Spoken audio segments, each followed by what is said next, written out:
Hi friends, welcome once again in my YouTube channel No More by Rahul. दोस्तों, we have started the grammar translation method. We have finished imitation method. अभी हम लोग grammar translation method सीख रहे हैं और उसके बारे में हमने एक प्रीवियस वाले वीडियो में देखा था कि सेंटेंस कंस्ट्रक्शन कैसे करना है, how to translate sentence from Hindi into English और from our mother tongue into English. तो वो हमने प्रीवियस वाले वीडियोस में देखा था। जिस किसी ने भी ये प्रीवियस वाला वीडियो नहीं देखा है वो लोग डिस्क्रिप्शन बॉक्स में जाके वीडियो को रेफर कर सकते हैं ताकि आपको आगे की जो सीरीज रहेगी उसी बेस पे रहेगी तो वो आपको समझ में आ सके। दोस्तों, जिन लोगों ने चैनल को सब्सक्राइब नहीं किया है वो लोग चैनल को सब्सक्राइब जरूर कीजिएगा ताकि आने वाले वीडियोस के या अपकमिंग वीडियोस के अपडेट्स आप तक पहुंच जाएं। तो दोस्तों, without wasting the time will just start our further session of grammar translation method. Grammar translation का ही हम लोग आगे वाला सेशन अभी चालू कर रहे हैं।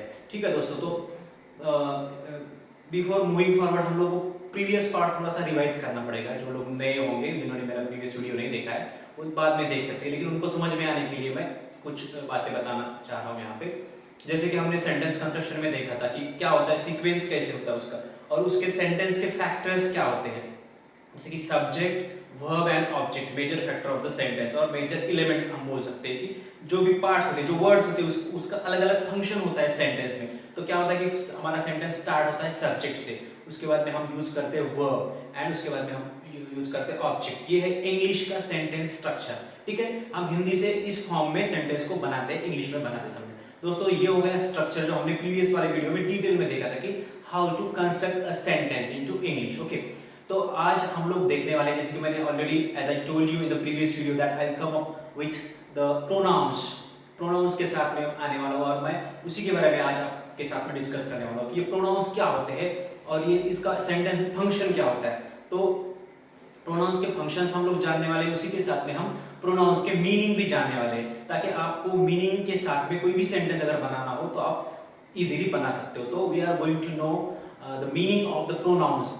दोस्तों, तो सेंटेंस की बिगिनिंग हमारी कैसे होती है? हमारी सेंटेंस की बिगिनिंग जो होती है वो होती है सब्जेक्ट से स्टार्ट होता है। कोई भी सेंटेंस ले लो आप तो उसके लिए सब्जेक्ट जरूरी होता है। सब्जेक्ट यानी the initial word, the beginning of the sentence, जो कि स्टार्टिंग वर्ड जो होता है उसको हम सब्जेक्ट बोलते हैं। ग्रामेटिकली अगर आपको कॉन्सेप्ट्स याद नहीं रहते दैट इज आल्सो ओके, उसकी जरूरत भी नहीं है, लेकिन उसको मैं बता रहा हूं आपकी इंफॉर्मेशन के लिए। आप पहला सेंटेंस का पहला वर्ड भी बोल सकते हो, आप उसको बोलते हैं हम लोग सब्जेक्ट। तो जो सब्जेक्ट में क्या क्या आ सकता है, तो सब्जेक्ट में आते हैं nouns and pronounce.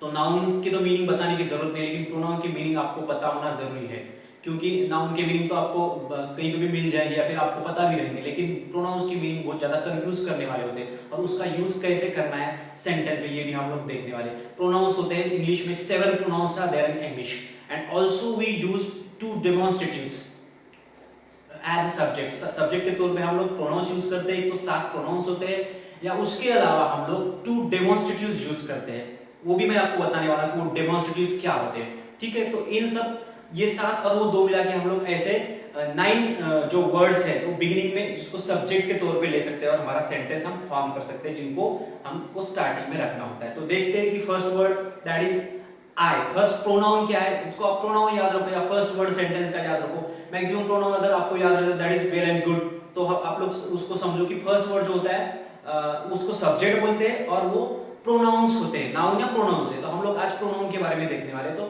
First pronoun हम सीखने वाले हैं दैट इज आई। तो आई का मतलब क्या होता है कि आई यानी मैं।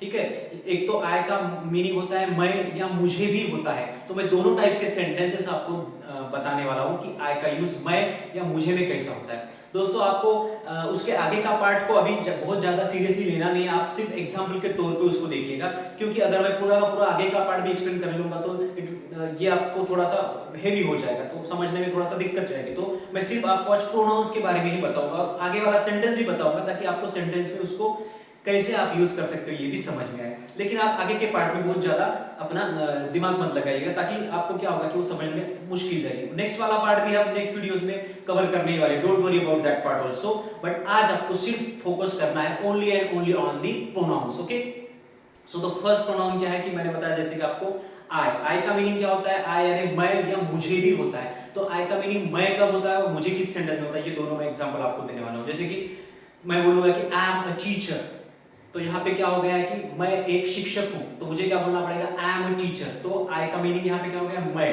या फिर मैं बोल सकता हूँ कि आई एम अ बॉय, कोई बॉय रहेगा तो बोलेगा आई एम अ बॉय। तो आई का मतलब यहाँ पे हो रहा है मैं। आई एम अ सिंगर, मैं सिंगर हूँ, मैं गायक हूँ। तो यहाँ पे मैं के तौर पे आपको आई यूज करें, लेकिन आप मुझे बोलना है तब भी आपको आई ही यूज करना पड़ेगा। For example, I like singing, मुझे गाना गाना पसंद है। आई लाइक डांसिंग, ठीक है, ये हो गया मुझे गाना पसंद है, मुझे डांस पसंद है, ठीक है। या फिर वांट वाले स्ट्रक्चर्स के साथ में भी वहां पे आई का मतलब मुझे होता है। I want a pen, I want a book, मुझे एक किताब चाहिए, मुझे एक पेन चाहिए, वहां पे भी मुझे की जगह पे आपको आई यूज करना है। तो ये हो गया फ्रेंड्स डिफरेंस बिटवीन मुझे एंड मैं, लेकिन दोनों के लिए भी आपको आई ही यूज करना है। I am a teacher, I like singing, मैं टीचर हूँ, मुझे गाना पसंद है, मुझे, ठीक है। ये आई का यूज हो गया और आई का ही आपको फोकस करना है। आगे वाला पार्ट में नेक्स्ट वीडियो में आपको एक्सप्लेन करूंगा कि आई के साथ में कौन से ऑक्सिलरीज या हेल्पिंग वर्ब यूज करना है, या आगे का पार्ट कैसे यूज करना है, या किस टाइप्स के सेंटेंस होते हैं, ये सब मैं आपको आगे बताऊंगा। सिर्फ आपको आज सेंटेंस का जो फर्स्ट वर्ड होता है सब्जेक्ट, उसको समझना है, और उस सब्जेक्ट की जगह पे हम कौन कौन से वर्ड यूज कर सकते हैं उसको भी समझना, ठीक है। तो फर्स्ट प्रोनाउन हम लोगों ने सीखा जो कि सब्जेक्ट के तौर पे या सेंटेंस के स्टार्टिंग में हम यूज कर सकते हैं, वो है आई। आई का मैं और मुझे, ये दोनों भी तरह से आप उसको सेंटेंस में यूज कर सकते हो, ये आपने समझ लिया। तो आप हम देखने वाले हैं कि दूसरा वर्ड जो होता है वी।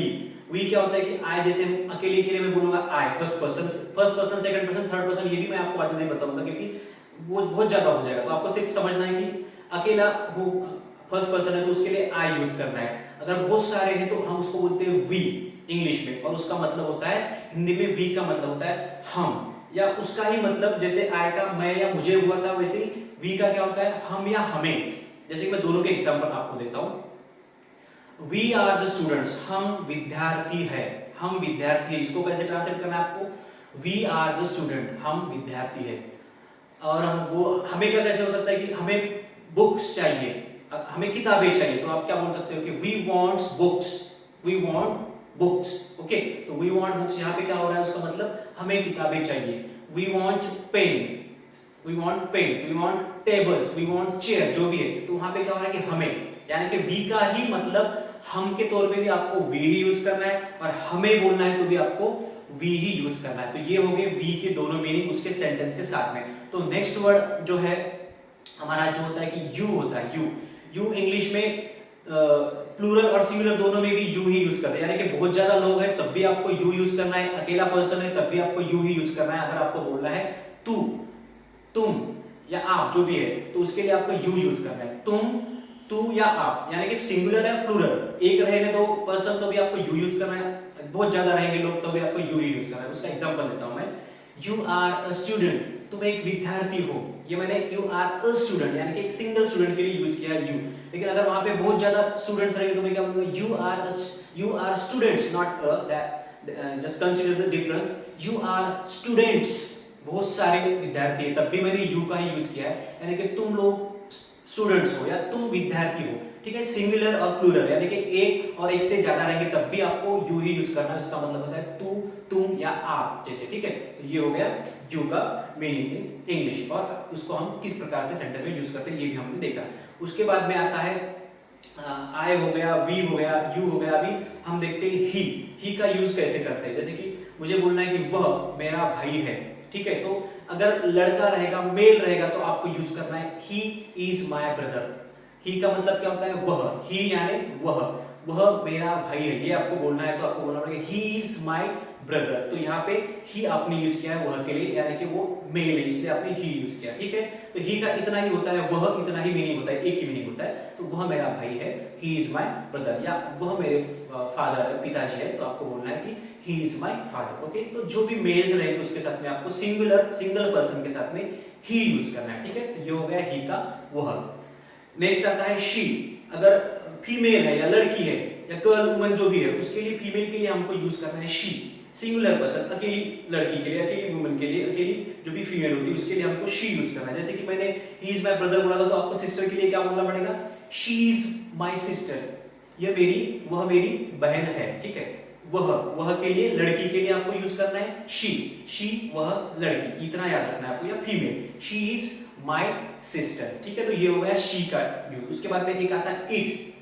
दोस्तों ईट जो है थोड़ा सा कंफ्यूज करने वाला है, क्योंकि ईट का हम बहुत ज्यादा यूज नहीं करते, लेकिन ईट का यूज आपको समझना है। ईट जो है ये आपको यूज करना पड़ता है, IT ईट, ये आपको यूज करना पड़ता है जिसका जेंडर पता नहीं है हमें, नॉन जेंडर थिंग्स के लिए। जैसे कि कोई बच्चा है, आपको उसका जेंडर पता नहीं है, दूर से आप देख रहे हो, तो आप बोल सकते हो कि इट इज अ बेबी, यह एक बेबी है, उसका आपको जेंडर पता नहीं, लड़का है कि लड़की है, तो आप इट इज यूज करेंगे। या फिर और कोई इंसेक्ट्स भी रहेगा जिसके हमको जेंडर पता नहीं, इंसेक्ट्स रहते हैं, तो it is a small insect, यह एक छोटा सा कीड़ा है, हम बोल सकते हैं। या फिर कोई नॉन लिविंग थिंग है, तो इट इज अ चेयर, ये भी बोल सकता हूं मैं, इट इज अ चेयर। तो इट और दिस का क्या डिफरेंस है मैं आपको दिस के साथ में बताऊंगा। तो अभी आपको इतना ही याद रखना है कि इट का यूज हम नॉन जेंडर, यानी कि जिसका जेंडर हमें पता नहीं, जिसका लिंग हमें पता नहीं, पुल्लिंग है, स्त्रीलिंग है, जो भी है, या फेमिनाइन है, मस्कुलिन है, हमको पता नहीं, तब हम उसको इट यूज करते हैं सिंगल पर्सन के लिए, अकेले पर्सन के लिए, कोई भी अकेली थिंग होगी तो उसके लिए। या फिर नॉन लिविंग थिंग, जो कि नॉन लिविंग है, जैसे कि चेयर है, टेबल है, पेन, उसके लिए हम it is a pen, it is a chair, ये भी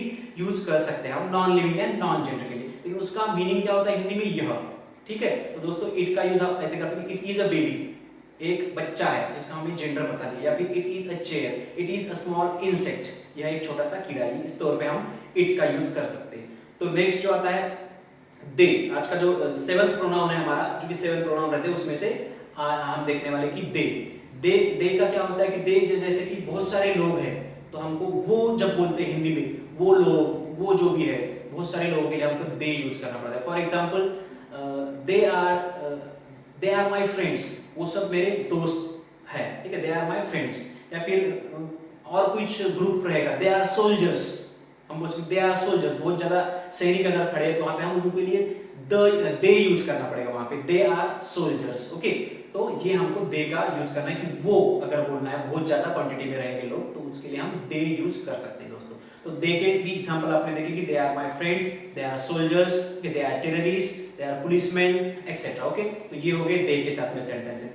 तो अभी हमको देखना है, ये तो 7 प्रोनाउंस है, ये आते हैं सेंटेंस के बिगिनिंग में, और उसका यूज करते हैं हम एज अ सब्जेक्ट। लेकिन इसके बजाय और दो वर्ड्स आते हैं जो मैंने आपको बताया था, उसको डेमोन्स्ट्रेटिव्स बोलते हैं इंग्लिश में। यानी कि हम जैसे कि हम पॉइंट आउट करते हैं ना किसी चीज को उंगली से, हमारे फिंगर से, कि ये है, वो है, वो है, ये है, ऐसे जब हम करते हैं तो उसके लिए हमको जो वर्ड्स यूज करना पड़ता है उसको इंग्लिश में डेमोन्स्ट्रेटिव्स बोलते हैं। आपको उतना याद रखने की जरूरत नहीं है, उसका सिर्फ मीनिंग याद रखो, you can make a sentence with the meaning. आपको मीनिंग भी पता रहेगा तो आप सेंटेंस बना सकते हो। तो फर्स्ट डेमोन्स्ट्रेटिव है दिस। दिस किस लिए यूज करते हैं हम लोग, कोई भी सिंगल चीज है और आप उसको दिखा रहे हैं, दिस, लेकिन इसको जब हम दिखाते हैं फिंगर से तभी हमको दिस यूज करना है, अदरवाइज आप, मैंने बोला था कि इट यूज कर सकते हो। तो ये दोनों का डिफरेंस है। आप सिंपली बोल रहे हो कि it is a small insect, आप उसको पॉइंट आउट नहीं कर रहे हो, तब भी आप वहां पे इट यूज कर सकते हो। लेकिन अगर आपको पॉइंट आउट करना है, फॉर एग्जांपल मैं बोल रहा हूं कि this is a pen, this is a pen, मैं दिखा रहा हूं किसी भी वे से है, आपको आपका अट्रैक्शन यहां पे ला रहा हूं मैं, दिस इज अ पेन। एक तो मैं पेन को मूव करूंगा या फिर बोलूंगा दिस इज अ पेन, तब जाके आपको दिस का यूज करना है। इसका मतलब होता है यह एक पेन है।